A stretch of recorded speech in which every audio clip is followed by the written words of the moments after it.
so off meta that you're sitting there just slapping yourself in the face over and oh, I love playing Trickster. Oh, Trickster's so good. Oh, hurt me more, hurt me more. Oh, Oh, crossbow? Trickster's so Pew, pew, fun to pew. play. Oh, Trickster. Like, no, he's garbage. Stop dumpster diving.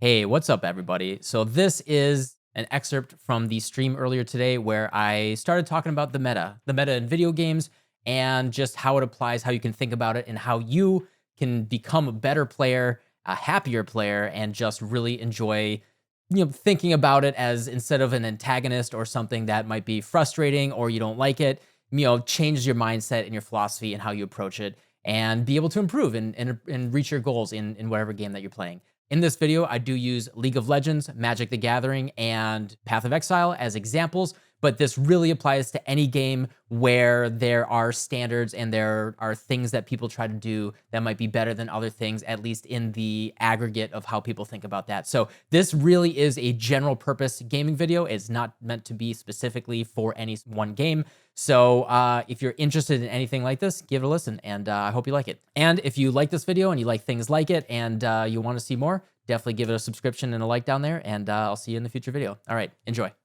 Right, so like when thinking about meta, League of Legends, Magic the Gathering, whatever, when you're looking at the meta and the way to think about it is, I think a lot of people just like chafe at what it is and they want to force things from an emotional connection instead of looking at what a game is fundamentally, which is just a set of systems and a set of inputs and outputs, and the way that those systems interact with each other. So people will just get like very, very emotionally connected with these things, and they're encouraged to do so, and it's okay in some regard.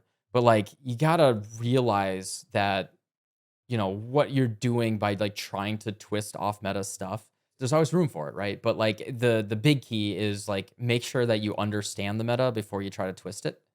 And so like if you're already a mediocre or bad player, if we're just going to talk like very, very bluntly here, if you're not good at the game, right? Like the number one thing you should do if you're, gold league or lower or whatever, gold league and making builds or something like that, learn the meta, like get better, right? Like the reason why I can kind of make kind of funky builds is because I spent 6 months trying every single build under the sun that was recommended, what the meta was, really understood that, tried all those different flavors and like very fundamentally understood them, where they scaled, how they where they got to, right? And so like, if I'm going to try to get good at League of Legends or Magic the Gathering or Hearthstone or something, I'm just gonna net deck it, right? You should net deck every single meta deck, or you should just say, hey, what's the meta? Study the top players and just play what's good right now and understand it. And when you're good at what's good, then you can say, hey, you know what?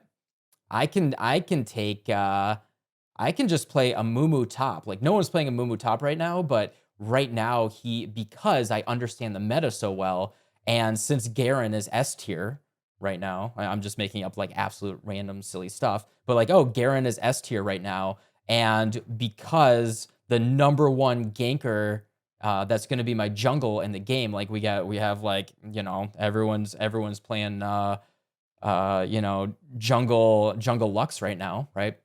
So we got number one S tier jungle Lux. She's going to be the meta on my team.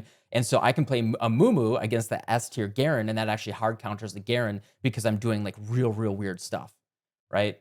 And like when you understand the meta, like, okay, I played all of the meta stuff. I got good at it. Now I can kind of innovate and make that quirky, weird stuff because I know what I'm doing. I think a lot of people's instinct is to go hyper off meta very early, right? Like, oh, I don't want to play the meta. Everyone's playing Garen right now. I'm just gonna play Warwick top right now. I'm just playing Warwick right now. And you're like, you don't even know what the meta is and who's countering who, and then you just get absolutely dumpstered. And then you complain it. Then you go to the forums and you complain about it. And you're just like, oh, it's I'm actually a Master League player, but because the meta doesn't work with me, I'm down in Silver League.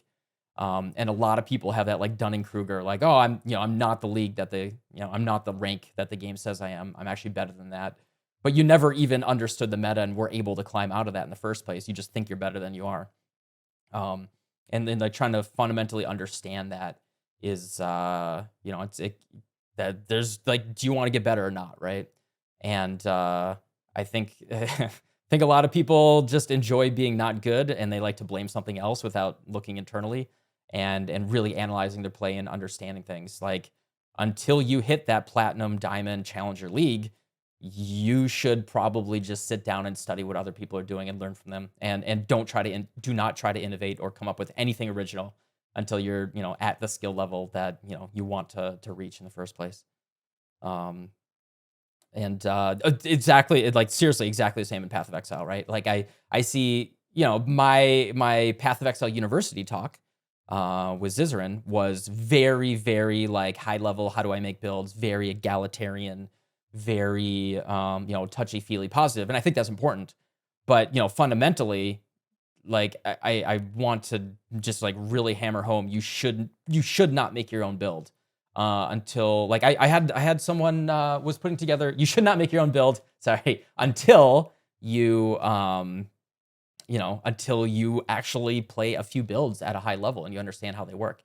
Like we had someone in the Discord the other day that was putting the Bane, I think it was the Bane build. No, they were putting together like a Righteous Fire build or something like that. It wasn't the Bane build. Yeah, they were like, hey, I'm putting the build together right now. And I just really, I really didn't, it didn't feel good. I didn't like the build. And so I started to innovate my own stuff. And when we looked at their POB, they're like, oh, well, spell suppression didn't feel really good. So I figured I would go into, I don't know, I would go into energy shield or something. And so I grabbed a couple energy shield points over here, and then the energy shield didn't feel good. So I left those points, but then I grabbed a couple endurance charge points over here, and the tree was stretched super, super thin. They had like a couple points scattered all over the place. And they didn't have capped res or anything. They had very low life, and their character was like level 77 or something like that, right? Like if you're questioning a build before you're level 90, right? Like this is just the way Path of Exile works. Until you're like level 90, you just assume that you didn't make the build yet. That's just like, you can judge it what you want. And this is another thing with thinking about meta too, is like meta is the healthiest way to think about it is an immovable object. You are not an unstoppable force. You are very stoppable. You are just a little fallible, fleshy meat sack. You're just a little meat sack. And the meta is the combined, the distillation, or I mean, it's not even a distillation, right? It is the messy world of the way that every other player in the world is thinking about that game, combined with the actual what's going on in the systems and the numbers and all that, right? And until you are able to, like, until you fully understand this like whole messy, crazy system, right? You are literally just like running your face into the meta and falling over, right? Like, and that, like, I think a lot of people chafe at it and they have emotional reactions to what meta is and the way they think about it and all that. But like, that's super unhealthy, right? Like all top players, like, good top players that succeed and are successful and consistent, they have a very healthy relationship with how they think about the meta, right? Like, first of all, they're gonna fully understand it, and they will probably have the power to shift it if they innovate things. But also, like, the healthiest way to think about it is as an unmovable object, right? Yeah, like being angry at the meta, saying I hate the meta, game sucks, whatever. You are literally just old man yells at mountain, or old man yells at cloud, right? Yeah, cloud. A cloud is actually a better way to think of the meta, right? It's always shifting. It's trying to understand it and follow it is it is an unaccomplishable task. It's a continual task that you're always like thinking and looking and researching, learning. But yeah, having like emotionally being angry at the clouds, right? Like you're just foolish, right? So like when I see people like complaining about meta and all that, like they just look like children yelling at clouds to me. It's just very immature, and that is the number one way to stop yourself from improving and understanding games and growing. Yeah, so like, and then yeah, if you really want to improve and get better, like if you want to catch up, you have to catch up, right? like you look at top players in any game, and why are they always consistently, at the top? Why are they always, why are they always up there? And like, why are you stuck in Silver League, right? Like, do not blame external factors. Why are you stuck making a bad build every league, not making the exalts, not making the currency? Look at the people that know how to make currency. Look at the people that know how to make builds. They know how because they are, they understand things and they're willing to always learn and adapt and all that. And they're not blaming external factors, right? You don't see like, it would be like me putting out like a profit video one league, right? Like, oh, this league, I really hate the profit meta in 3.17, so I'm going to refuse to make currency, right? Like, no, that is just the, same thing with just like, oh, I hate the top lane meta. And you can dislike what that meta can be. It could be degenerate, could be unhealthy. But if you're going to play the game has the rules, the game has the numbers. Either adapt or just, don't play. Don't be unhealthy and just like be angry at clouds. So that's my current thoughts about meta right now, anyway. And so, when it comes to like, it's fun. Path of Exile is a silly PvE game. Nothing matters. Nothing matters, right? It's not that serious. You're not actually actively hurting other people by playing a bad build. But if you're going to be angry and upset because you went off meta and you didn't understand the game in the first place, that is you, hurting yourself there a little bit, like actively hurting yourself and refusing to grow and learn.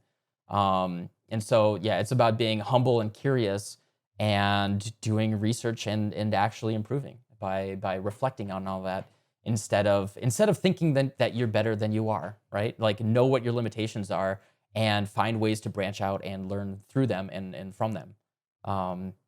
And then you can go very, very far and be successful in whatever you want to do. And that's meta in video games and honestly meta in life as well. I think that's a pretty general application to getting good at anything. Oh yeah, actually, speaking of which, that reminds me a lot. There is a YouTube channel called Soft White Underbelly, and I've been actually really enjoying watching the interviews where just like kind of the creator kind of interviews outcasts, people that are kind of like on the fringes of society a bit. And last night I watched the video of him interviewing Gummo. If you don't know who Gummo is, he is a big deal in the hacker community.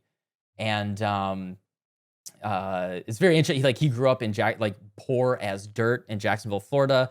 As an orphan when he was very, very young, lived out of his car when he was 17 years old. And now he's like, I don't know if he's technically a billionaire, but he might be a billionaire.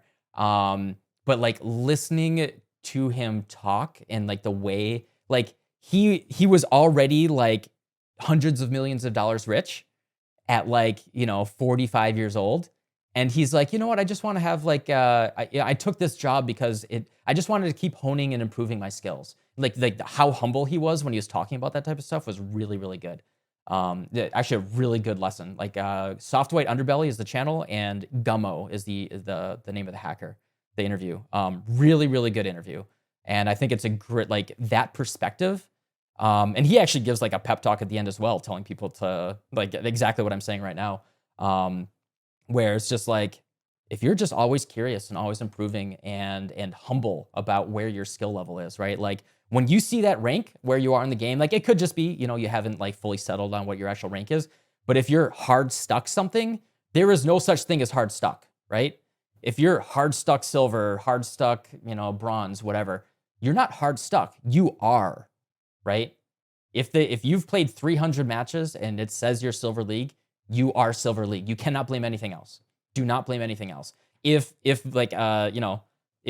Double Lift can hit Challenger, if you or Ace U, right? If Ace U can do, or It's Timmy can do, bronze to Challenger in one day, right? But obviously he is that tier. But you don't see him like complaining. He's like, oh, I had like bad teammates in this Silver League game. It's like, it's annoying. It's like, yeah, my teammates are really, really bad. But in average, you're playing with other Silver League players. And if you are Gold League, you play those 300 matches, you will get promoted. And you can just be inconsistent as well, which is also a thing to look at and reflect and really think about, is like you're just being inconsistent in your play. And, look into how you can do reps and do training and analyze why you're inconsistent and try to fix that. So yeah, you're not hard stuck. You can always go lower. You can always go lower. And also, yeah. And also just recognize where you are that day, right? Like super, super recognize where you are that day. Like you could just have an off day. Those are real things that happen. Don't force it, right? If you're having a really bad day, your aim is off, you're not being able to focus on your build order, you just died, you just ran like 3 triple beyond maps and you lost 50% XP at level 98 and you're frustrated as hell and you're just like, oh, this sucks, I don't know what to do. Just literally walk away. Like the healthiest and best thing to do is walk away and just think about it a little bit. Don't think about it a little bit. Like think about it at none, walk around a little bit, and then as your brain drifts over to it, start thinking about it like, man, I was doing these double beyond maps and just every single time Satosh, the fire guy, every time he spawned, I just was dealing with the flame blast like really, really poorly. I just couldn't deal with the flame blast. And you could look, you think about it and like, oh, I don't have any ignite avoidance. Maybe I can overcap my fire res. Maybe I just need to be a little bit more mindful of the timing. Like, you like record your replay, right? And just be like, okay, what killed me? Looks like I was just flame dashing into those flame blasts and I wasn't like paying attention to the timing. Let's count the time, right? Open up your death log, which save replays. I highly recommend always saving replays. I use GeForce Experience for that. And just take some time to like really study what it is. Like count it out. Like look at when he starts casting the flame blast and go 1, 2, 3, 4. Okay, looks like it's 5 seconds. And then when you fight him again in the future, you can manually start counting in your head 5 seconds out, and boom, there's the flame blast and when it goes off. And then once you do that enough, you can gain a rhythm for it. And then every time you see him in the future, you get better at it and better at it and better at it. And then boom, you're a Challenger League double beyond 40% delirium T16 strand champion because you actually studied it. You went back and you analyzed it instead of just slamming your face into it and continuing to just be bad at it. Reflect on your gameplay and think about like why you're bad at the game. And then you can be not bad if you actually, put that time in. So anyway,